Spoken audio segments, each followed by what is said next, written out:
मोमिन मलिक साहब जिस तरीके से आए हैं मैदान में, तो आपको क्या लगता है अब क्या होने वाला है, क्या होगा? थोड़ा-सा वज़ाहत कीजिएगा। जी तनवीर भाई, मुझे अच्छा, मेरी आवाज़ आपको सही आ रही है? जी, बिल्कुल सही आ रही है सर। ठीक। अच्छा तनवीर भाई, मुझे ये लग रहा है कि अभी ब्रेक थ्रू होने वाला है और जी। सीमा के लिए एक काउंटडाउन स्टार्ट हो चुका है, क्योंकि सीमा को यही एक गलतफहमी थी कि क्योंकि इंडिया और पाकिस्तान इनकी आपस में रिलेशन सही नहीं है और मैं यहाँ पर मुझे कुछ भी नहीं होगा, उनकी लीगल टीम यहाँ पे नहीं आ सकती वगैरह। तो यहाँ पर ये बहुत अच्छा इनिशिएटिव है कि कम से कम वहाँ पे एफर्ट्स लिया जा रहा है और ये सीमा के लिए एक जो है वो बुरा वक्त इंशाल्लाह शुरू होने वाला है। जी, खालिद भाई आपने देखा होगा इंटरव्यू में हैदर भाई और सीमा एक साथ थे लाइव एक हिंदुस्तान के मेन स्ट्रीम चैनल के ऊपर, न्यूज़ चैनल के ऊपर। तो कुछ इस तरह की डिबेट हुई जिसमें जो चैनल के एंकर हैं वो सीमा की फेवर कर रहे थे टोटली। और मजे की बात यह है कि हैदर भाई ने जो बातें की वो हज़फ कर दी गई। ये जो लाइव दिखा रहे थे लाइव नहीं था। इस हवाले से आपको भी पता होगा कि किस तरीके से इन्होंने ब्लंडर किया है, धोखा दिया है कि जो हैदर भाई अपना पक्ष रखना चाहते थे वो नहीं दिखाया। इस हवाले से आप क्या कहेंगे? जी, वो प्रोग्राम मैंने देखा था तनवीर भाई, और मैं यहाँ पर अपने आपके इंडियन व्यूअर्स को ये कहना चाहता हूँ कि आप अलर्ट रहें। इवन आपके जो मीडिया जो फिगर्स हैं, मीडिया चैनल्स हैं, यही आपको ले डूबेगी। और सीमा कोई कानूनी तरीके से भारत नहीं आई है। पता नहीं क्यों कि इंडियन मीडिया भी इसको ऐसे पेश कर रही है जैसे ये गंगा नहा के आई हो। ये क्राइम करके आई है, एक क्रिमिनल है। और मुझे बहुत अफसोस हुआ कि एक जो न्यूज़ एंकर था वो जनाब पार्टी बना हुआ था। देखिए तनवीर भाई, न्यूज़ एंकर का काम, मैं न्यूज़ एंकर रहा हूं, तो न्यूज़ एंकर का काम ये है कि इम्पार्शियल रहना है, किसी भी तरफ किसी भी साइड लेनी नहीं है। अगर आप किसी को फेवर दिल से कर भी रहे हैं, लेकिन वो प्रोग्राम में दायर नहीं होना चाहिए। तो ये बिल्कुल। एक कंप्लीटली पार्शियल प्रोग्राम था, सीमा को फेवर दिया जा रहा था। और माशाल्लाह उस लेडी का तो कॉन्फिडेंस लेवल कमाल का है, अभी वो पता नहीं अपने आप को क्या समझ रही है। जी। तो खालिद भाई अच्छा काफी समय से ये लोग किसी भी न्यूज़ चैनल के ऊपर सामने नहीं आए। तो जैसे ही मोमिन मलिक साहब मैदान में उतरे और अब ये एक न्यूज़ चैनल के ऊपर जलवागर हुए, तो इसके पीछे कोई क्या कारण हो सकता है? क्या एपीसिंह की चाल है कि हैदर भाई को बुला के कि उसको इश्तियाल दिलवाया जाए, गुस्सा उससे कुछ ऐसी चीजें, तो ऐसा भी कुछ हो सकता है? तनवीर भाई, मुझे ये रीजन भी है, आपके जो आपका जो इजहार है ये भी पॉसिबिलिटी है, लेकिन मुझे ये लग रहा है सीमा बेसिकली उसका सारा सीमा और उसका उसके जो हस्बैंड, उसका नाम पता नहीं क्या है, लप्पू, जी। सचिन, यस, जी। सचिन। तो उसकी जो अर्निंग, वो बेचारे क्या करता था, बेचारा वो किसी शॉप वगैरह पे था, तो सारा फोकस किया कहाँ पे था, कमाई का, यूट्यूब। तो कमाई तो होती रही, लेकिन इंडियंस जो थे वो भी स्मार्ट हैं। उन्होंने देखा कि ये भगोड़ी है, इसके पास कुछ है नहीं, देख देख के थक गए। इवन मैंने भी इनके कुछ जब इनका चैनल देखता हूँ तो वैसे व्यूज नहीं आ रहे जैसे कि पहले थे सीमा के। तो जी। अपने चैनल को जान डालने के लिए इन्होंने एक इंडियन मीडिया का सहारा लेकर गुलाम हैदर को बुला लिया लाइव सेशन में। अब ये अपने दोबारा यूट्यूब के जरिए आगे बेचारे, अर्निंग का मसला इनका यही मसला है और कुछ भी नहीं है। बाकी इनको ये थ्रेट जरूर है कि मोमिन मलिक और ये मामला जब इंडिया में आएगा तो इनका काउंटडाउन शुरू होगा। और एक प्राइमा फिशाई केस है, क्योंकि वन साइडेड डिसाइड इंशाल्लाह होने वाला है इन फेवर ऑफ द गुलाम हैदर। और मुझे नज़र में अभी ये केस कैसे फाइल होगा, इसकी मैंने जो तनवीर भाई होती है जो केस होता है, उसके ग्राउंड्स होते हैं, वो है क्या वो मुझे नहीं पता, क्योंकि अभी फाइल नहीं हुए। तो मुझे ये लग रहा है कि ग्राउंड्स के सबसे ज्यादा जो अहमियत होगी वो रिकवरी ऑफ द चिल्ड्रन होगी, बच्चों की वापसी। सीमा की वापसी के लिए कुछ भी नहीं होगा, क्योंकि सीमा तो गुलाम हैदर कह भी चुका है, वो उनको सीमा नहीं चाहिए उनके, बल्कि उनको अपने बच्चे चाहिए।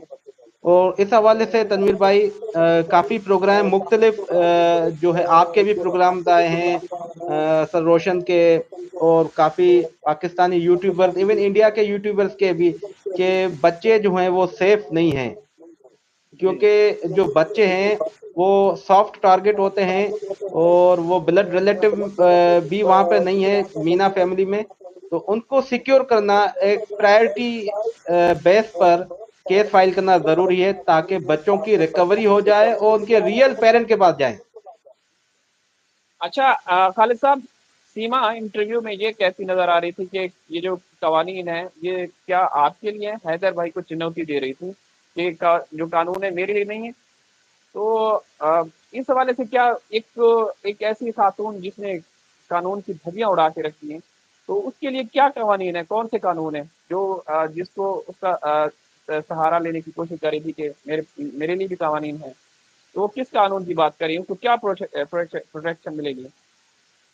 देखें, सीमा, तनवीर भाई, सीमा जो है वो उसके पास कोई भी रेमेडी नहीं है, क्योंकि वो इलीगली इंडिया में आई है। हाँ, अगर वो पॉलिटिकल असाइलम लेती, सियासी पनाह लेती, तो उसके लिए इंडियन लॉ में रिलीफ होता, लेकिन क्योंकि वो इलीगली इंडिया में आई है तो उसके पास कोई भी रिलीफ नहीं है।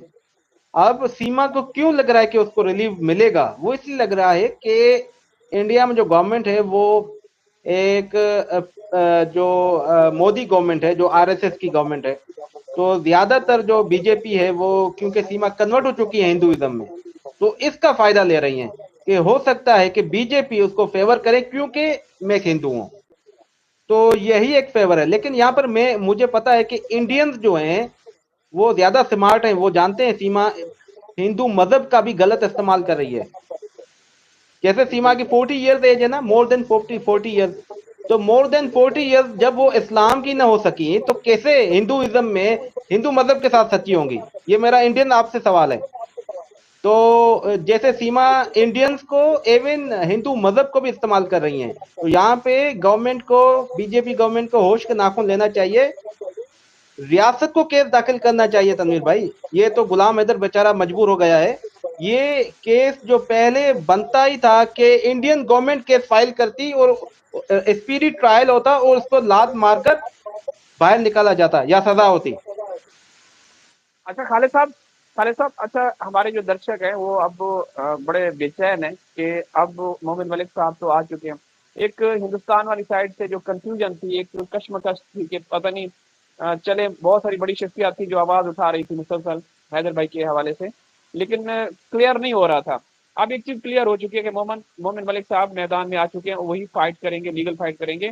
तो दर्शक ये जानना चाहते हैं कि कितना समय लग सकता है ये केस सॉल्व होने में, अच्छा अदालतों के तनवीर चक्कर। भाई, जी जी जी, जी। जी जी, समझ गया मैं। अच्छा, ये जो अदालतें बेसिकली इंडिया और पाकिस्तान की एक ही जैसी हैं, लेकिन क्योंकि ये एक हाई प्रोफाइल केस होने वाला है, बल्कि है भी सही, तो इसके लिए मुझे ये लग रहा है स्पीडी ट्रायल होगा, और ये विद इन मंथ्स डिसाइड हो जाएगा, कुछ ही महीनों में डिसाइड हो जाएगा, क्योंकि ये स्पीडी ट्रायल होगा।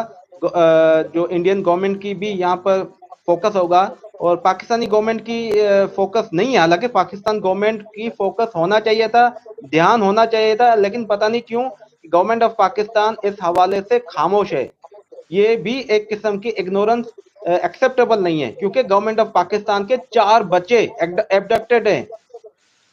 एक रियासत एक माँ के बराबर होती है, और उस माँ के 4 बच्चे अगवा हो चुके हैं, और वो माँ अभी तक खामोश है। तो यहाँ पर गवर्नमेंट ऑफ पाकिस्तान को भी एक्शन लेना चाहिए, नेपाल को भी एक्शन लेना चाहिए, क्योंकि नेपाली गवर्नमेंट की भी उनके लॉज की वायलेशन की है सीमा हैदर ने। तो ये 3 कंट्रीज के कानून तोड़े हैं सीमा हैदर ने।